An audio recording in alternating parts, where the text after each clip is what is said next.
तर शेतकरी मित्रांनो, आपल्या स्वयंभू आधुनिक फार्म शेती जोड व्यवसाय या युट्यूब चॅनलच्या माध्यमातून आपल्या ग्रामीण भागामधील शेतीला जोड व्यवसाय करणाऱ्या शेतकऱ्यांच्या मुलाखती व त्यांचं मार्गदर्शन मी तुमच्या समोर आणण्याचा प्रयत्न करत असतो. तर नक्की आपल्या चॅनलवर नवीन असाल तर चॅनलला सबस्क्राईब, व्हिडिओला लाईक करायला विसरू नका. तर बाबा, तुमचं पूर्ण नाव आणि पूर्ण पत्ता सांगा. बळीराम तुकाराम कांबळे, राहणार आष्टी, हा, हदगाव, जिल्हा नांदेड. नांदेड. बर. तर मला सांगा, आपण दुग्ध व्यवसाय कधीपासून करता? गेल्या वर्षीपासून 2 वर्ष.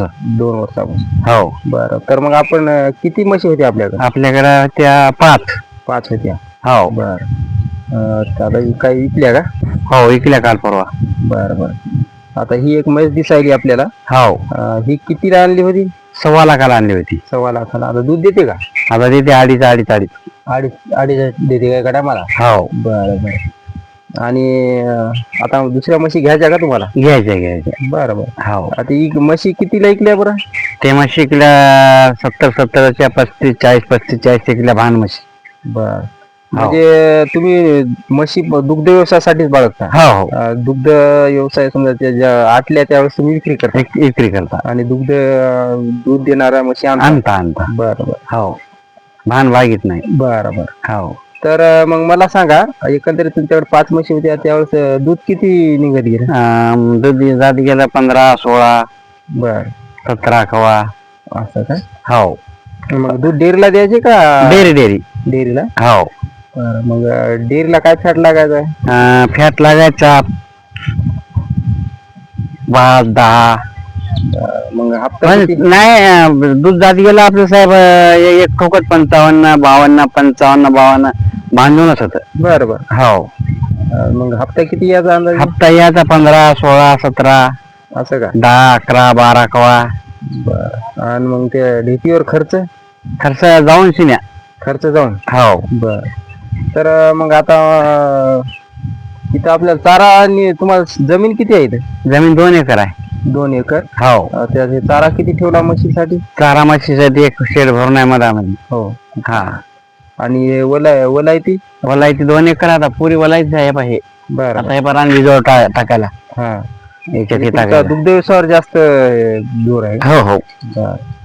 आणि मग मला आता ही जी म्हैस आहे ही किती लिटर दूध देते? म्हणजे 2.5. बरं. हो. गाभा गेली आता. आता ही गाय पण दिसायली गावरान. हो, गावरान आहे. गावरान गाय किती लिटर दूध देते? 1.5. पाठी 1.5, संध्याकाळी 1.5. बरं. हो. हे इथंच हे आहे का? इथंच वासरू आहे. हो. तर बघू शकता शेतकरी मित्रांनो, कमी खर्चामध्ये दुग्ध व्यवसाय नियोजन यांचं कशा प्रकारे आहे. इकडे नेपियर चारा आहे. तर हे तुमचे जे शेड बांधलेलं आहे याला किती खर्च आला असेल बरं? याला आला 40,000. 40,000 सगळा बेड सगळं. बरं. तर शेतकरी मित्रांनो, मग तिकडे पत्राचं शेड पण आहे, साध्या पद्धतीने बांधले, ते पण तुम्हाला दाखवतो. आणि कुठं छपरी. आणि हे मला सांगा, पाणी कशाचं आहे तुम्हाला? बोर.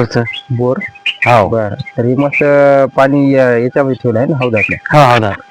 बरं. भाजीपाला पण करता का थोडा? हो, भाजीपाला. आता हे बैलजोड दिसायला, बैलजोड किती आहे? हे 1 लाख. 1 लाखाचा? हो. बरं.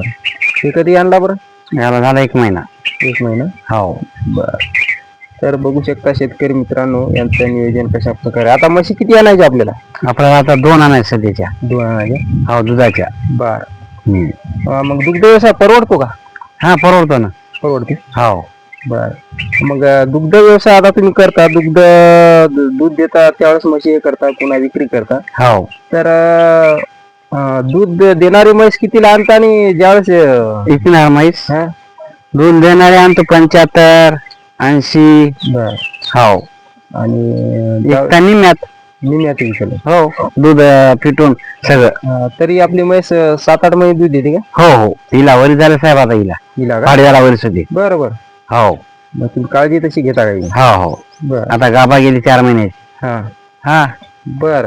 हो. मग तुम्ही डायरेक्ट विलेली आणता का? विलेली आणता आम्ही. म्हणजे भिवरात नाही माझ्या अंगाचं याचं त्याचं. म्हणजे काही समस्या नको. समस्या नका. बरं. हो, विलेली. तर बघू शकता शेतकरी मित्रांनो, यांनी कुट्टी मशीन पण आहे, चारा व्यवस्थापन सकाळपासून कशा प्रकारे केलेलं आहे हे बघू शकता. आपण आता यांना विचारणार आहोत. सोबत हे आपलं भाजीपाल्याचं पण आहे का? हो. बघू शकता शेतकरी मित्रांनो, आपल्याकडे जमीन किती? 2 एकर आहे. 2 एकर.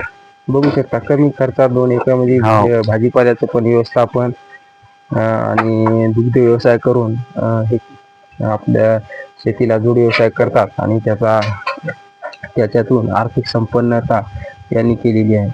तर भाजीपाला किती विकता रोजचं काय? रोजचा एक तर 400-500 किंवा 200-300 बरोबर. घरचा आपला विचार आहे की नाही? हो घरचा. आणि चालू ठेवता का 12 महिने? 12 महिने चालूच राहते आपलं. बरं.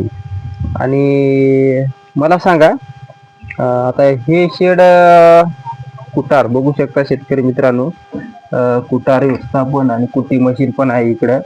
हे बघू शकता, हे आता नवीन भरलं का हरभऱ्याचं कुटार? नवीन तुरीचं. हे हो. कुटी मशीन कितीला आणली बरं? हे 20,000ला येऊन पडली. का? हो. बरं. किती दिवस झाले आणल्या?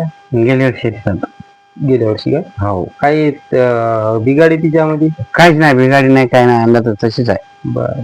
हो. बघू शकता शेतकरी मित्रांनो, कमी खर्चामध्ये कशा प्रकारे शेड केलेलं आहे शेतीच्या गाड्यापासून. याला किती दिवस झाले म्हणजे शेडला बांधून? गेली 2 वर्ष झालं. 2 वर्ष का? हो 2 वर्ष. तर अशा प्रकारे शेतकरी मित्रांनो कमी खर्चामध्ये दुग्ध व्यवसायाचं नियोजन तुम्ही करू शकता आणि नक्की दुग्ध व्यवसायात भरभरायची. तर आम्हाला सांगा इकडे सकाळपासून चारा नियोजन कसं करता म्हशीचं? म्हशीचं पाट्या सकाळी दूध काढले की टाकता एकदा हा. 8-8:30ला, बरं पुन्हा दुपारी एकदा. बरं. हो. पुन्हा संध्याकाळीच संध्याकाळी दूध काढली की. ढेप वगैरे कधी ठेवता? ढेप दुधाच्या अगोदर ठेवता. सकाळी 2-2 किलो. 2 टाइम हो. एका टाइमला? नाही 2 टाइम, पाठी संध्याकाळी. बरं. हा. 2-2 किलो. हो. बरं. ते ओलं करून ठेवता का कोरडी ठेवता? नाही वल्ली करून भिजून, आता भिजू घालायची, संध्याकाळी चारायची, दुपारा भिजू घालायची, बरं. संध्याकाळी चारायची. बरं. तर हो. नक्की शेतकरी मित्रांनो यांचा अनुभव तुम्हाला कसा वाटला कमेंट मध्ये लिहायला विसरू नका आणि आपल्या चॅनलवर नवीन असाल तर चॅनल सबस्क्राईब, व्हिडिओ लाईक करा. जय जवान जय किसान.